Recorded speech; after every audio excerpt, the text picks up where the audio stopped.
Pope Sylvester II. One of the most learned men of his time, Pope Sylvester II has written famous books on mathematics, natural science, music, theology, and philosophy. After his death, rumours started to race that his great intelligence was the result of an agreement with the devil. Number 9. Niccolo Paganini. Niccolo Paganini was an Italian violinist, guitarist, and musician, recognised for his intricate pieces and incredible musicianship. He was accused of bargaining with the devil in exchange for musical eminence. Several of his songs were so demanding that Paganini was the only person alive who could accurately play them. Some even claimed they saw Satan on stage with Paganini. He was even denied a proper burial upon his death. Gilles de Rais. Gilles de Rais was born to one of the most prominent families in Brittany. He was an attractive man with a bluish-black beard. A man named Francesco Prelati promised that Gilles could recover his wealth by sacrificing children to a demon called Baron. He raped and tortured about 200 children. Later, he was caught and executed by hanging and burning. General Jonathan Moulton. Jonathan Moulton became the wealthiest man in New Hampshire, and this led to rumours of his connection with a devil. It is believed that a devil fills Moulton's shoes to the brim with gold once a month in return for his soul. Moulton tricked the devil by placing the boots with soles cut off over a large hole in the ground. The devil found out the trick and exacted revenge. When he died, his body disappeared from the coffin, and instead, there was a box of coins stamped with an image of the devil. Father Urbain Grandier.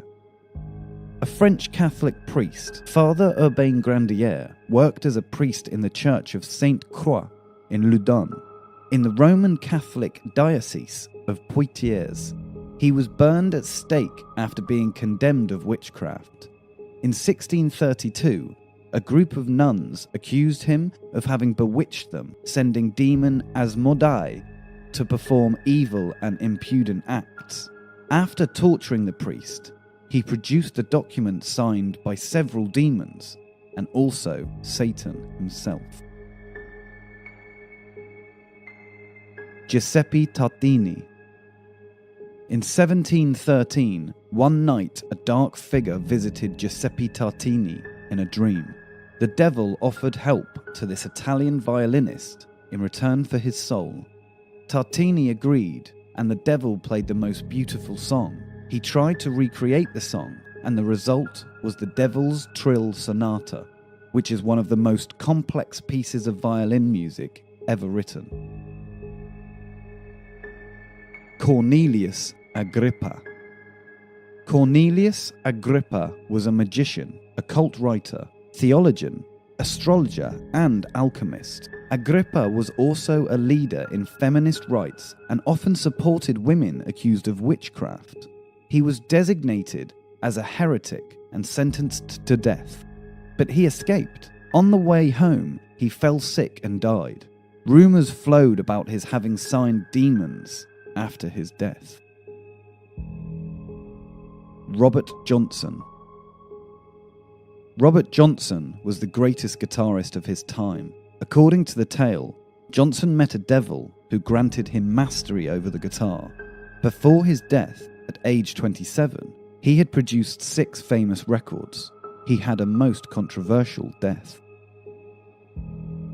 Johann Georg Forst.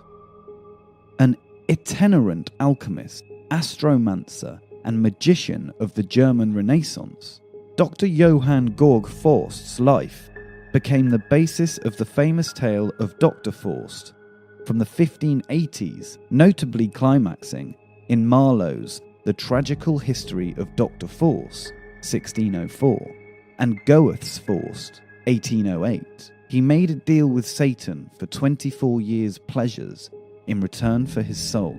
After 16 years, he regretted the agreement and wanted to cancel it.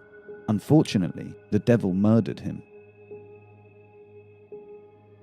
Saint Theophilus of Adana.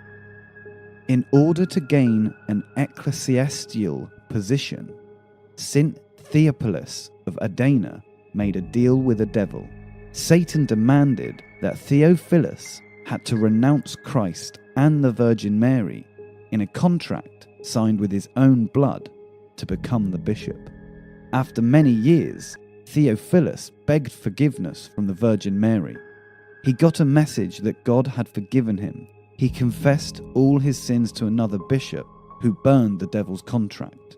Flooded with joy, Theophilus died on the spot.